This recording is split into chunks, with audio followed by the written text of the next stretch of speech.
చంద్రబాబు నాయుడు గారి యొక్క నాయకత్వంలో కూటమి ప్రభుత్వం ఏర్పడి 5 మాసాలు కూడా పూర్తి కూడా అయ్యింది. అనేకమైన హామీలు కూడా ఎన్నికల సమయంలో కూడా ఇవ్వడం జరిగింది. ముఖ్యంగా వారు కూటమి ప్రభుత్వం అధికారంలోకి వస్తే సూపర్ 6 అని చెప్పేసి ఇవ్వడం, 5 మాసాల తర్వాత మొన్న 11వ తేదీ బడ్జెట్ అనేది కూడా ఎప్పుడు జరగలేదు. స్వాతంత్రం వచ్చేప్పటి నుంచి అంత ఆలస్యంగా కూడా బడ్జెట్లో ప్రవేశపెట్టేటప్పుడు కూడా అరకొర నిధులతో కొన్ని హామీలకైతే కనీసం ఆ ఊసే కూడా ఎత్తలేదు. ఎక్కడ కానీ హామీలకు ఎక్కడ కేటాయింపులు లేవు. ఆ హామీలు ఇచ్చినామనేది కూడా మర్చిపోయే పరిస్థితి కూడా బడ్జెట్లో కూడా ఇవన్నీ కూడా చేసాం. ఈ రకంగా ప్రజలను పూర్తిగా కూడా మోసం మామూలు అంటే అతను మామూలు ఎప్పుడు ముఖ్యమంత్రి అయినా కూడా ఇదే పరిస్థితి అంతా కూడా ఎక్కడ కానీ లేదు. కనీసం హామీలు కూడా అమలు పరుస్తా నమ్మకం కూడా లేకుండా పరిస్థితి కూడా ఈరోజు ఉంది. కేవలం శాసనసభ 5 రోజులు జరుగుతాయి ఇప్పటి వరకు. నిన్న శనివారం ఇంతవరకు కూడా ఒక జగన్మోహన్ రెడ్డి గురించి మాత్రమే వాళ్ళు చర్చించేది తప్ప ఇంకొకటి ఏమాత్రం కూడా లేదు. రాష్ట్ర అభివృద్ధి కోసం కానీ, లేకపోతే కేంద్రం నుంచి ఎలా నిధులు తెచ్చుకోవాలని కానీ, లేకపోతే కేంద్ర ప్రభుత్వంతో పాటు రాష్ట్ర ప్రభుత్వం కూడా ఈ రాష్ట్రాన్ని ఎలా అభివృద్ధి చేసుకొని పోతుంది అనేది కూడా ఎక్కడ కానీ దాంట్లో కూడా మాట్లాడుకోకుండా కేవలం అతన్ని దూషించడమే ఒక పనిగా, దానికోసమే శాసనసభ కూడా జరుగుతున్న పరిస్థితుల్లో ఈరోజు జరుగుతున్న తీరును కూడా నిన్న సోమవారం నుంచి నిన్నటి వరకు శనివారం కూడా ప్రతి ఒక్కరు కూడా గమనించారు కూడా. ఇది ఒకటే కాదు, ఎందుకో దురదృష్టమే కానీ చంద్రబాబు నాయుడు గారు ఇప్పటికే 14 సంవత్సరాలు 4వ మారు కూడా ముఖ్యమంత్రి కూడా కావడం జరిగింది.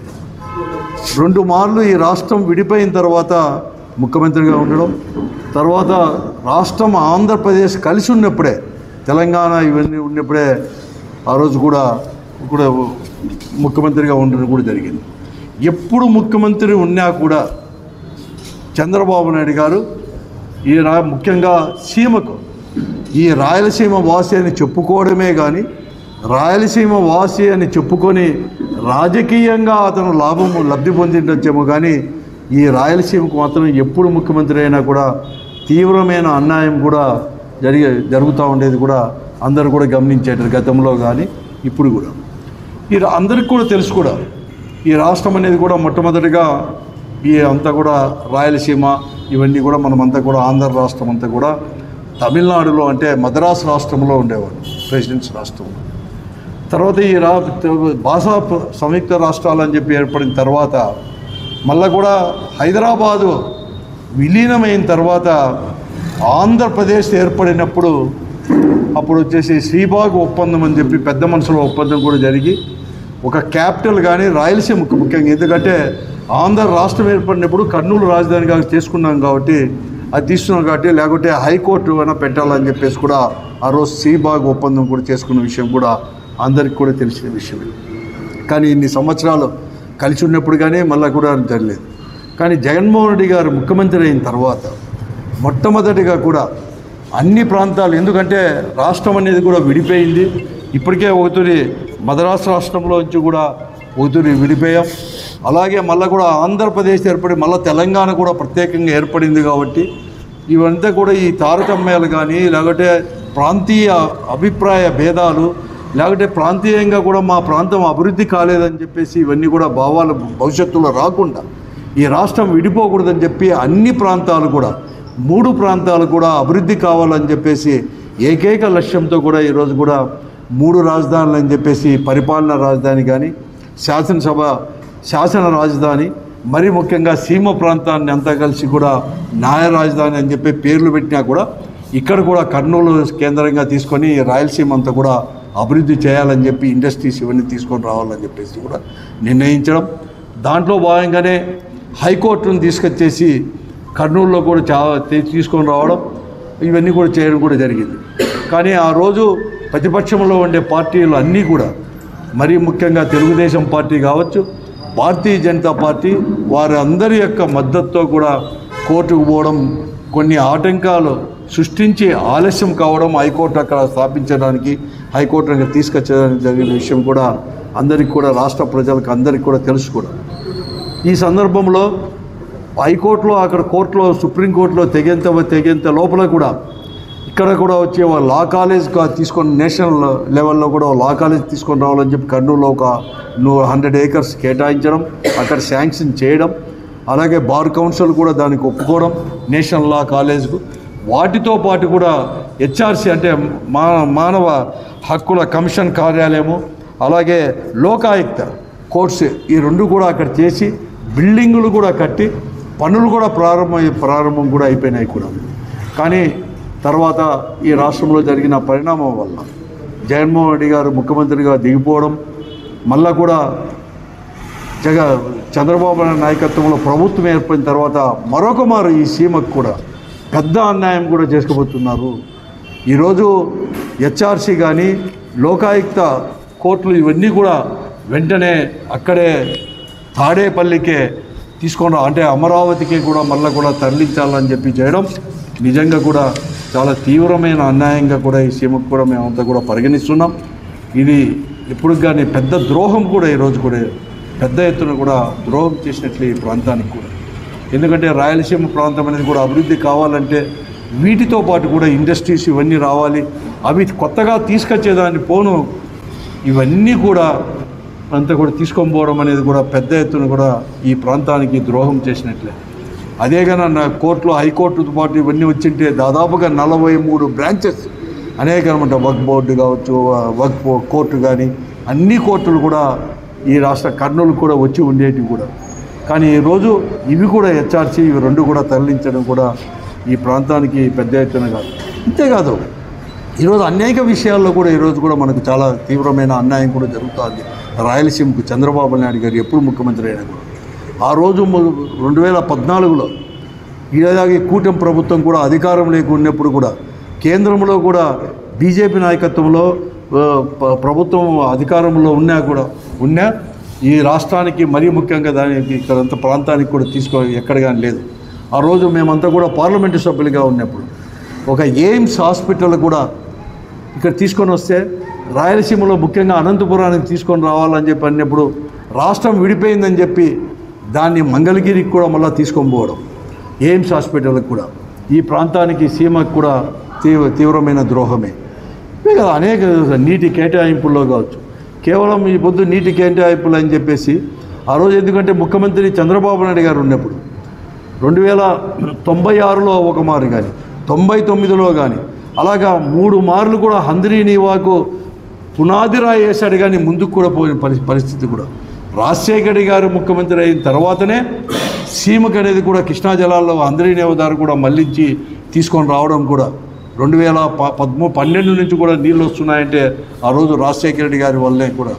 కానీ ఈరోజు చంద్రబాబు నాయుడు గారు అయిన తర్వాత కూడా పూర్తి సామర్థ్యంతో అంటే దాదాపుగా 3850 క్యూసెక్కుల నీళ్ళతో ఇవ్వకుండా కేవలం 3 పంపులు 4 పంపులు వచ్చేసి అక్కడ పట్టుసీమ అని చెప్పేసి తీసుకొని వచ్చేసి ఇక్కడ ఉండే పంపులు హంద్రీ నీవాకు ఉండే పంపులు కూడా అక్కడికి తరలించడం ఇవన్నీ కూడా ఆలస్యమయ్యేదానికి కూడా పెద్ద కారణాలు కూడా ఈరోజు ఇక్కడికి కూడా అంతే, ఇప్పటికి కూడా అంతే. ఆ రోజు జగన్మోహన్ రెడ్డి గారు ముఖ్యమంత్రి అయినప్పుడు మేమందరూ కూడా అభ్యర్థిస్తే 10,000 క్యూసెక్కులన్నా కూడా కృష్ణా జలాలు మళ్లించడానికి తీసుకొని రావడానికి హంద్రీ నీవా ద్వారా దాని సామర్థ్యాన్ని పెంచాలంటే 6,200 క్యూసెక్కులకు ఆ రోజు 2021లో అనుకున్నాం జీవో కూడా ఇచ్చేసి అన్నాడు. కానీ పనులు మాత్రం ప్రారంభం కాలేదు.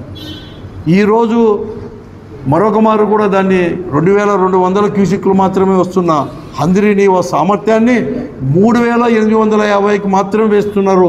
నేను గతంలో కూడా ఈ ఆర్థిక శాఖ మంత్రుల వారికి కానీ ప్రభుత్వానికి కూడా లేఖ కూడా రాయడం జరిగింది. ఈ ప్రభుత్వం ఏర్పడిన తర్వాత ఆర్థిక శాఖ మంత్రులు కేశవ్ గారికి కూడా ప్రత్యేకంగా కూడా ఫోన్ ద్వారా కూడా చెప్పడం జరిగింది. 3,850 బదులు 6,200కైనా సామర్థ్యంతో కూడా కాలువను విస్తరించండి, భవిష్యత్తులో రాయలసీమ ప్రాంతానికంతా ఉపయోగపడుతుంది. కేవలం 3,850తోనే ఉంటే అక్కడ పోలవరం ప్రాజెక్ట్ అయిన తర్వాత మనకు నీరు తీసుకొని రావాలనే కాదు. కాబట్టి ఒకటే పారే 6,200తో అయినా కూడా దాని సామర్థ్యాన్ని విస్తరించండి అంటే దానికి కూడా లేకుండా ఈరోజు మళ్ళీ కూడా 3,850కి మాత్రమే విస్తరించాలని చెప్పి ఒక నిర్ణయాన్ని కూడా తీసుకొని ముందుకు పోయి అది కూడా పూర్తి కేటాయింపులు జరగలేదు ఈ బడ్జెట్లో. కేవలం అరకొర బడ్జెట్లో మాత్రం కేవలం 480 కోట్లు మాత్రమే ఈరోజు కూడా తీసుకొని రావడం కూడా జరిగింది. ఇలాగ అనేక రకాల ఈరోజు ఈ రాయలసీమకు అనేది కూడా తీవ్రమైన అన్యాయం జరుగుతుంది. గతంలో కూడా తిరుపతిలో కూడా ఒక కేంద్ర ప్రభుత్వం ఒక క్యాన్సర్ హాస్పిటల్ని కూడా ప్రత్యేకంగా ఇస్తే అప్పుడు ముఖ్యమంత్రిగా ఉన్న చంద్రబాబు నాయుడు గారు దాన్ని ఇంకొక ప్రత్యేకంగా తీసుకోకుండా కోస్తా ప్రాంతానికి కూడా తరలించి కూడా ఆ రోజు కూడా చేయడం కూడా జరిగింది. ఇలాగ ప్రతి ఒక్క నుంచి కూడా రాయలసీమకు అనేది కూడా పెద్ద ఎత్తున కూడా చంద్రబాబు నాయుడు గారు ముఖ్యమంత్రి అయినప్పుడు ద్రోహం కూడా చేస్తూ ఉంది. ఈరోజు నేను ఒకటే అడుగుతున్నాను, ముఖ్యంగా భారతీయ జనతా పార్టీని కూడా, వాళ్ళు కూడా రాయలసీమకు అనేకమైన కూడా తీర్మానాలు కూడా చేయడం జరిగింది. మరీ ముఖ్యంగా ఈరోజు పార్లమెంటు సభ్యురాలు అలాగే బీజేపీ రాష్ట్ర అధ్యక్షురాలైనటువంటి పురంధేశ్వరి నాయకత్వంలో కూడా కర్నూలులో కూడా ఒక తీర్మానం కూడా పెద్ద సమావేశం ఏర్పాటు చేసి హైకోర్టు కర్నూలుకు రావాలని చెప్పి కూడా తీర్మానం జరిగింది. ఈరోజు భాగస్వామ్యంగా ఉన్నారు భారతీయ జనతా పార్టీ కూడా ఇక్కడ రాష్ట్రంలో కూడా. కానీ ఈరోజు వారు ఏమాత్రం మాట్లాడుకోకుండా చంద్రబాబు నాయుడు గారు తీసుకున్న నిర్ణయానికి ఈ ప్రాంతానికి ద్రోహం చేస్తుంటే కూడా నోరు కూడా మెదపకుండా మౌనం పాటిస్తున్నారు. ఇది కూడా పెద్ద ఎత్తున కూడా భారతీయ జనతా పార్టీ చేసే ద్రోహం ఈ రాయలసీమకు. అందుకోసమే ఇప్పటికైనా చంద్రబాబు నాయుడు గారు ముఖ్యంగా రాయలసీమ ప్రాంతానికి సంబంధించిన ప్రజాప్రతినిధులందరూ కూడా, శాసనసభ్యులు, పార్లమెంటు సభ్యులు, మంత్రులు ముఖ్యంగా అందరూ కూడా కలిసి చంద్రబాబు నాయుడు గారితో మాట్లాడి మరొక మారు కూడా హైకోర్టుతో పాటు ఈరోజు ఎక్కడైతే తరలించాలని చెప్పి తీసుకొని పోతున్నారు లోకాయుక్త హెచ్ఆర్సీ ఇవన్నీ కూడా కర్నూలులోనే మళ్ళీ యథాస్థానానికి కూడా తీసుకొని రావాలని చెప్పి, అటువంటి తీసుకొని రాకపోతే ఈ సీమ ప్రజలందరూ కూడా పెద్ద ఎత్తున కూడా ఉద్యమం కూడా చేపడతారని చెప్పేసి కూడా ఈరోజు ఈ రాష్ట్ర ప్రభుత్వాన్ని హెచ్చరిస్తున్నాను. అంతేకాకుండా భవిష్యత్తులో ఇటువంటి నిర్ణయాలన్నీ కూడా మరొక చీలకు కూడా ఏర్పడే కూడా అవకాశాలు ఉంటాయి. దానికి మార్గం మీరే సుగమం చేస్తున్నారని చెప్పేసి కూడా గ్రహించాలని చెప్పేసి ముఖ్యంగా చంద్రబాబు నాయుడు గారికి మేమంతా కూడా విజ్ఞప్తి చేస్తున్నాం. డీసెంట్రలైజ్ కావాలని చెప్పి ఈరోజు కూడా అంటున్నారు. డీసెంట్రలైజ్ కావాలని చెప్పేసి చంద్రబాబు నాయుడు కూడా ఉపన్యాసాలు ఇస్తున్నారు, ప్రతి ఒక్కరు ఇస్తారు. డీసెంట్రలైజేషన్ భాగంగానే ఇవన్నీ కూడా, అంటే అక్కడ పరిపాలనా రాజధాని కావచ్చు, లేకపోతే శాసన రాజధాని కానీ పేర్లు ఊరికే పెట్టిండొచ్చు, కానీ ఇవన్నీ కూడా డీసెంట్రలైజేషన్లో భాగంగా కూడా మరొక మారు భవిష్యత్తులో ఈ రాష్ట్రం విడిపోకూడదని, ఇవన్నీ కూడా కలిసి ఉండాలని చెప్పేసి అన్ని ప్రాంతాలు, ఇవి కేవలం ప్రాంతాలే కాదు అన్ని జిల్లాలు కూడా ఈరోజు కూడా అభివృద్ధి కావాలని చెప్పేసి డీసెంట్రలైజేషన్లో ఇవన్నీ కూడా తీసుకొని రావడం, ఇక అంతేకాదు సచివాలయం తీసుకొని రావడం కూడా డీసెంట్రలైజేషన్లో భాగమైంచారు ముఖ్యంగా జగన్మోహన్ రెడ్డి గారు. కానీ చంద్రబాబు నాయుడు గారు మళ్ళీ అన్నీ అమరావతి ఒకటి అతను తెలుసుకోవాల్సింది ముఖ్యమంత్రి చంద్రబాబు నాయుడు గారు, రాష్ట్రం ఆంధ్రప్రదేశ్ అంటే కేవలం అమరావతితో లేకుంటే ఒక ప్రాజెక్టు మాత్రమే కాదు. ఈరోజు కూడా తీసుకొని వచ్చేసేది కూడా పోలవరం ప్రాజెక్టు, లేకపోతే రాజధాని అమరావతి మాత్రమే కాదు, అన్ని ప్రాంతాలు కూడా కలిసి ఉండేవాడు 13 కావచ్చు, ఈరోజు 26 జిల్లాలు కావచ్చు, అన్ని ప్రాంతాలు సమానంగా అభివృద్ధి చేసడానికి ప్రణాళిక రూపొందించి చిత్తశుద్ధితో దాన్ని అమలుపరిచినప్పుడే రాష్ట్ర సమగ్ర అభివృద్ధి అనేది కూడా జరుగుతుంది, కానీ లేకుంటే కాదు.